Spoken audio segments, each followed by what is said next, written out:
หมอยสูงค่ะเมื่อได้เป็นวันที่11เดือนธันวาคมที่10ปี2025เป็นวันเสาร์ในตอนในเดี๋ยวเนาะพี่ๆน้องๆเฮาค่ะมาเลยเพียนตุ้ยวงการ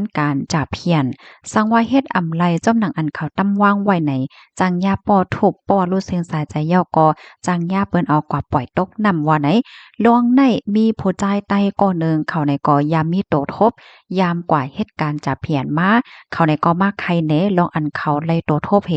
มาปันฟังเตือนถึงปันพี่น้องเขาตั้งนำตั้งหลายตีอันว่วนใครกว่าเฮ็ดว่าสวัสดิ์เจ้าไหนให้จังไรว่วนเหี่ยวก็จังไรฟังกันนะคะอ๋อมั่นใจรัดในว่าเบอร์พ่องปี2021ดีป่นมานั่นก็มีก้นปืนเผามีก้นมาโจนั่นน่ะว่ามีการหลีการหลีก็เงินหลีโหลหมอเล่นคอมหมอคอมยก็หมอลิกหมอลายเฮ็ดจังไหนอ๋อโรงเรียนลิกลายป้ายสังกอเขาเตให้เฮ็ดป้ายนั่นเขาเตให้เรียนฝ่ายป้ายนั่นเฮ็ดจังไหนคะอ้อก้อยก็ว่าเผื่อว่ากว่าเฮ็ดยาวไหน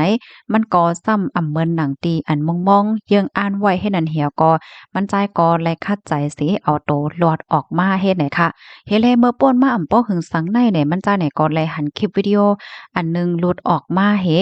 ว่ามีคนกว่าเฮ็ดให้ยากจังนั้นจังไหนในนั้นขนาดเนาะมันใจเนี่ยก็ขย้อนมาปันฟังน้องยิงน้องจ้ายเจออันเดกว่าหือยังอ่านใครกว่าเหตุการณ์ออนไลน์การจับเพียนว่าจะเป็นตั้งปะตอนแม่วัดดีตั้งมาเลเซียตั้งแคมโบเดียว่าสว่าเจ้าในป้าเจมตั้งลาวป้าเจมที่เมืองใต้มังตีมังตั้งและเจ้าในเนี่ยเขาว่าดีหลายก็ย่อได้มันเป็นการเรียนล้วนๆย้อนประวัติโตทบมาแลไข่ปันไข่ให้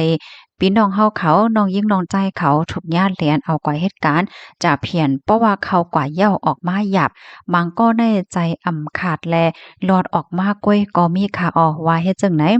เมื่อเหลียวในมีนายนาป้อยจ้าเนี่ยก็น้ำหนะเขาในก็เตให้นายนาป้อยจ้าเนี่ยนะเฮ็ดคลิปวิดีโอเหี่ยก็ลงดังเฮิรนสีล้ำตอกๆค่ะเนาะว่าการหลีเงินหลีไล่เต้อ้อว่าสังว่าเฮ็ดจังไหน ก้วยกะว่าเพราะว่าโตกว่าที่ในมือเขาเหย้าไหนมันออกหยาบได้เด้เตสืบคายต่อจะเพียนติงเหย้าติงเป็นกว่าเฮ็ดจังไหนอ้อ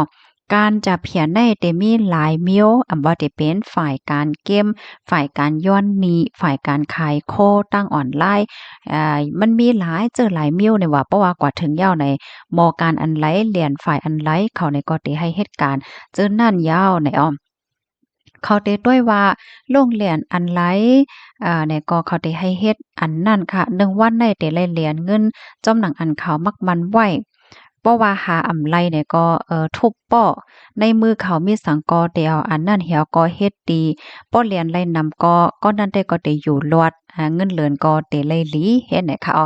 ก็อันไรเงินเหลินหลีนั่นก็ได้ส่งมาปันที่หอที่เฮิรนเหกำในก้นวานเนี่ยก็ซ้ำขอยกันค่ะเนาะพ่อแม่เนี่ยก็เตจ้วในกันได้รู้ลูกเขาก่อยให้กันอันนั่นอันไหนว่าไหนไรเงินส่งมากกันนั่นกันไหนเน่เห็นไหมเพราะว่าขอยกันย่อก็เตคุยกันนะกำในมาแล้วก็ให้การจ้อมกันให้ก็อ้อนกันกว่านั้นค่ะน่ะกวนใจเส็มว่านั่งยิงเส็มว่าเพราะว่าเป็นนั่งยิงเพราะว่ากว่าเหตุการณ์เปิ้นให้เรียนค่ะเนาะเพราะว่าหมอเรียนอำไรเงินเพราะว่าเนี่ยจึงเปิ้นก็ได้ให้ก่อยเฮ็ดเป็นนางมนต์ซื่อปันโปเล่งแขอันกุมกำจะเพียนการหยอกเหรียญนั่นเฮ็ดจังนั้นเนี่ยค่ะอ๋อเพราะว่าย่อมก็แต่ย่าป้อทุบป้อแหมบางก็ในซัมป้อรู้เส้นสายใจก่อนอ้อเพราะว่ารู้เส้นสายใจเหย้าไหนเขาก็ได้เอากับแปดตกนำกำนำเหย้าค่ะว่าไหนค่ะอันแน่ๆอันมันใจรัดในไหนยามหันมาไตนาไตตาแลโตทบมานั่นยาวหน่อยเนาะกูวันในก็ตึกหันในนาป้อยจ้าเขาหยอกเลียนพี่ๆน้องๆใต้กว่าเหตุการณ์อันนั้นอยู่ใต้เฮาหนังกันคืนก้วยเลียนกันกว่าเหตุการณ์อันนั้นก็ต่อถึงมื้อเหลียวในตึกหยอกเหลียนตึกโจตึกช่อตึกอ่อนกันกว่าอยู่ติ๊กๆอ้อว่าเฮ็ดไหนมื้อเหลียวการหยอกเลียนในเขาได้ใจลายใหม่มาเที่ยงค่ะลายหนึ่งยาวลายหนึ่งให้แหน ลายใหม่ในซ้ำจึงหือหลาแหน่เขาเตจอบด้วยปืนกวนหนึ่งก่อเส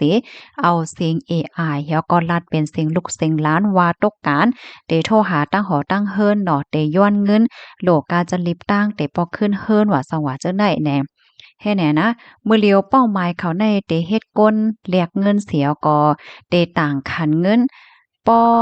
ขันเงินในเตป้อเหลือเสกอันเปิ้นหับแรงเงินแต่มันเฮ็ดจังไหนออ เพราะว่าโอน1ปอก2ปอกแต่ก็เป็นสังแต่ไรอยู่เขาได้โอนปันเฮ็ดปันอยู่เฮ็ดไหนนะเพราะว่าโอนเพราะว่าโอนเที่ยงปอกกำ3กำมันนำมาติ๊กๆยาวไหนได้ก็เพราะว่าโอนเงินเขากว่าในป่านเขายาวเขาก็ได้ปอก8กำเหลียวไหนอ้อในก็หันไตนาไตตาเหย้าไหนค่ะยามเหตุการณ์จะเพียนมาไลยามเฮ็ดอยู่ใน3เลินเนี่ยค่ะว่านะผู้ใจก็ได้ค่ะเขาก็ลัดเน้เนี่ยค่ะเนาะคู่ว่ามันเป็นการเรียนมั่นใจเนี่ยก็คัดใจเฮ็ดจ้อมเป้าหมายเสียก็